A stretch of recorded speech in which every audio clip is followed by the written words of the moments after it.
నోటికి పుల్లగా కారంగా తినాలనిపించినప్పుడు ఇలా గోంగూర పచ్చడి ట్రై చేయండి. ఇందులో ఒక సీక్రెట్ ఇంగ్రీడియంట్ యాడ్ చేశాను, అదేంటో చూసేయండి. ముందుగా పాన్ లో ఆయిల్ హీట్ అయిన తర్వాత జీరా, ధనియాలు, మినపప్పును వేసుకొని బాగా ఫ్రై అవ్వండి. ఇందులోనే 10 నుంచి 20 వరకు పచ్చిమిర్చి, 2 వెల్లుల్లి రెబ్బలు, కారం ఎక్కువగా తినేవారి కోసం 2 ఎండుమిర్చిని యాడ్ చేసుకుని ఫ్రై చేసుకోండి. ఏ పచ్చడిలోకైనా పచ్చిమిర్చిని బాగా వేయిస్తేనే పచ్చళ్ళకి రుచండి. ఇప్పుడు నీట్ గా కడుక్కున్న గోంగూర ఆకులు నీరు లేకుండా స్ట్రెయిన్ చేసుకుని అదే కడాయిలో ఆయిల్ లేకుండా ఫ్రై అవనివ్వండి. మూత పెట్టకుండా 5 నిమిషాల పాటు లో ఫ్లేమ్ లో మగ్గనిస్తే ఇలా దగ్గరగా అయిపోతుంది. మూత పెడితే ఆకులో ఉన్న రుచి పోయి పచ్చడంతా నీరుగా మారుతుంది.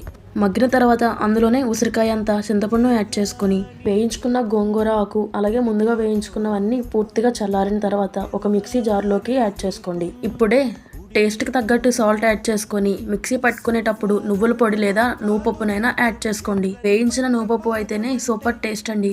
వేడి వేడి అన్నంలో గోంగూర పచ్చడి వేసుకుని ట్రై చేయండి. ఆ వీడియో నచ్చితే సబ్స్క్రైబ్ చేసుకోండి. Bye bye.